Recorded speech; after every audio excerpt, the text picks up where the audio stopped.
Difficile à croire. Il y a 3 ans, l'accord économique et commercial global, ou AECG, entre le Canada et l'Union européenne est entré en vigueur. Cet accord a sans doute par la suite façonné le climat politique et économique. Puis la pandémie a éclaté. Les accords commerciaux majeurs et de grande ampleur sont devenus quelque chose d'un autre temps. Alors, est-ce que cet anniversaire nous apporte l'espoir de meilleurs lendemains après la crise actuelle? Le bilan de cet accord est éloquent, comme en fait foi un excellent rapport rédigé par les économistes d'affaires Mondial Canada.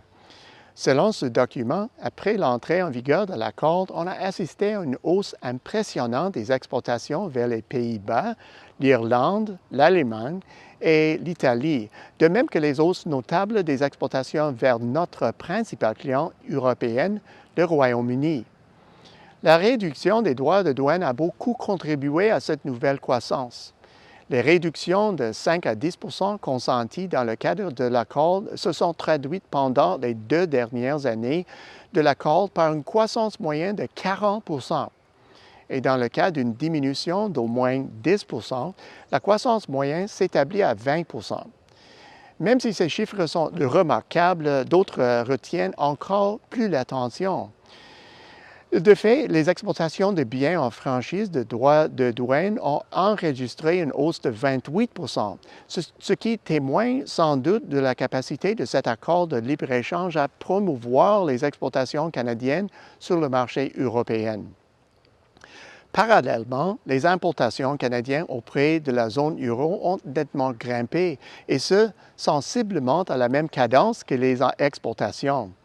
Ainsi, on a observé une croissance des principales importations dans les secteurs de l'automobile et des pièces automobiles, ainsi que des produits chimiques organiques de Belgique, de la filière aéronautique de la France et du secteur de la machinerie de l'Allemagne et de l'Italie. De manière générale, la croissance des importations a été plus également distribuée à l'ensemble des membres de la zone euro que la croissance des exportations. Fait notable, la balance commerciale bilatérale s'est détériorée après la signature de l'accord. Certains critiques voient là un motif de délaisser ce genre d'accord. En fait, rien ne pourrait être plus faux. Comme on l'a déjà indiqué, la croissance a été pratiquement identique dans les 2 directions. Le problème, c'est que les importations auprès de la zone euro étaient au départ plus importantes. Il était donc pratiquement impossible de combler cet écart en 3 ans ou 2 ans sans résultats inégaux. Et on sait que ce genre de résultats mine les accords commerciaux. Pourtant, les échanges commerciaux nets s'orientent à la hausse et ces activités n'auraient peut-être pas vu le jour en l'absence de l'accord. Les résultats de l'accord montrent qu'il fonctionne bien, autant pour les Européens que pour les Canadiens. Sera-t-il le dernier du genre? L'intensification des bouleversements politiques causés par la pandémie signifie-t-elle que nous ne verrons plus un grand accord commercial global? Il est difficile de l'affirmer dans le contexte actuel.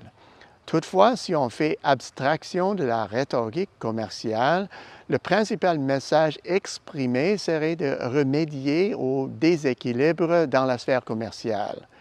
Voyons les choses en face. Si l'une des parties à l'accord s'estime flouée, rien ne va plus jusqu'à ce que la confiance soit rétablie.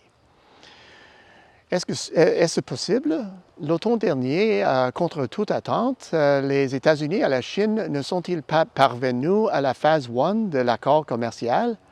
De la même façon, le Royaume-Uni et l'Europe continentale semblent vouloir mettre en place une certaine forme d'accord commercial. D'autres pays auraient exprimé le désir d'être signataires de l'accord de partenariat transpacifique global et progressiste. Cependant, pour l'heure, l'attention se porte surtout sur les moyens à prendre pour sortir de la pandémie. On ignore plus, pour l'instant, ce que nous réserve la suite des choses. À ce stade-ci, deux scénarios se dessinent.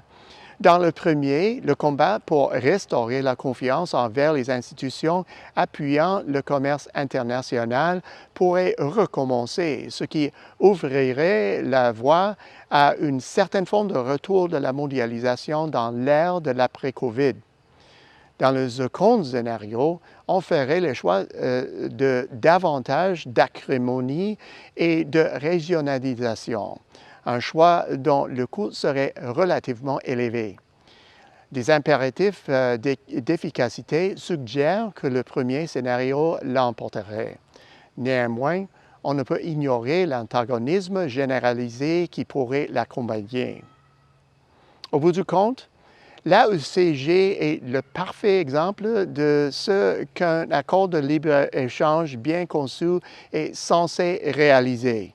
Une augmentation du commerce bilatéral, une croissance relativement égale de part et d'autre, un optimisme de l'avantage comparatif régional et une diminution des coûts généraux. Certes, les accords de libre-échange comportent les inconvénients, mais une ère marquée par la signature d'accords commerciaux a permis d'allonger les cycles de la croissance, de maîtriser l'inflation, de faire tomber le chômage à des taux inédits, et ce, dans bon nombre de pays. Espérons qu'au chapitre du commerce international, un revirement dans cette sphère ne nous amène pas à regretter quelque chose de précieux que nous avons perdu. À la semaine prochaine, ici Peter Hall.